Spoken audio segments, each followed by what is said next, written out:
Itukuzwe damu ya Kristo. Karibu mpendwa msikilizaji wa Radio Mwangaza FM na Radio Mwangaza Digital, tusikilize ujumbe wa Mtakatifu Gaspari, ikiwa leo ni tarehe 22 ya mwezi wa 6. Kamwe tusiende mbele ya Yesu tukiwa mikono mitupu, walau tumtolee hamu ya kutaka kumpenda. Je, mateso yatokanayo na kutokumpenda hayatokani na nia yetu ya kutaka kumpenda? Kamwe tusiende mbele ya Yesu tukiwa mikono mitupu, walau tumtolee hamu ya kutaka kumpenda. Je, mateso yatokanayo na kutokumpenda hayatokani na nia yetu ya kutaka kumpenda? Mpendwa katika Kristo, Mtakatifu Gaspari anatualika katika mambo makuu mawili. Tusiende mbele ya Yesu tukiwa mikono mitupu, tumtolee hamu ya kumpenda. Hii inamaanisha kwamba kwenda mbele ya Yesu si kwamba twende na fedha au vitu vya thamani kama dhahabu. Vyote hivi kwa Mungu si kitu. Hii ni kuandaa mioyo yetu kumuona Yesu.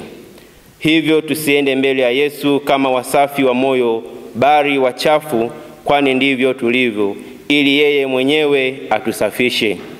Mpendwa katika Kristo, Yesu mwenyewe alisulubishwa msalabani kwa ajili ya wote, akafanyika sadaka kwa kumwaga damu yake ya thamani ili sisi tukombolewe. Hivyo mtu anaweza kwenda kwake hata kama hana chochote, kwa sababu ni baba wa wote. Pia Mtakatifu Gaspari anatualika juu ya kumpenda Yesu Kristo, kwani yeye alitupenda mpaka akatufia msalabani kwa ajili yetu sisi. Pia Yesu Kristo alivyoulizwa, ni amri ipi iliyo kuu kuliko zote? Yeye alisema ni kumpenda Mungu kwa moyo wako wote na kwa nguvu zako zote na kwa akili zako zote. Pia mpende jirani mwenzako kama unavyojipenda mwenyewe. Hii inahakikisha Mungu anahisi kupendwa nasi na anapendwa nasi. Hivyo katika kumpenda Yesu Kristo atatushindia vita vyote katika maisha yetu. Tukichukulia mfano wa Daudi, alimpenda Mungu, tunaona Mungu akamshindia vita vyake dhidi ya Goliati na kuwapa ushindi wa Israeli. Soma Samueli sura 17 aya 49 hadi 50. Tukimpenda Yesu atatuthaminisha. Tunaona katika habari ya Esther, alimpenda Mungu na kumtegemea Mungu, alimthaminisha kwa kupewa nyumba ya Hamani, mtesi wa Wayahudi. Hivyo katika kumpenda Yesu kuna thamani kubwa inayotoka kwa Mungu isiyoondolewa na mwanadamu.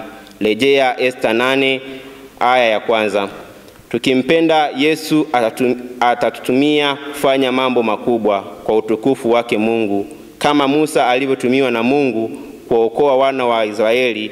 Basi kumpenda na kumtegemea Yesu Kristo tutaweza kufanya mambo makubwa kwa utukufu wake. Pia tukiona katika mfano mwingine, Yesu alipokuwa pale msalabani, alimkabidhi mama yake kwa mwanafunzi yule aliyempenda kwa kusema, mama, tazama mwanao, na yule mwanafunzi, tazama mama yako. Hii inazilisha upendo wa Yesu Kristo kwetu sisi ni wa thamani kubwa, hivyo kutukabidhisha kwa mama yake Bikira Maria awe mama yetu pia. Hivyo Mwenyezi Mungu kupitia kwa Mtakatifu Gaspari anatualika tuweze kumpenda, kwani yeye ndiye mweza wa yote. Kwake hakuna linaloshindikana, haijalishi mustakabali wetu sisi kama wa Kristo. Itukuzwe damu ya Kristo. Itukuzwe damu ya Kristo. Niliyekuletea tafakari hii ni mimi Frateli Fredi Elias Malele wa shirika la misionari wa damu azizi ya Yesu.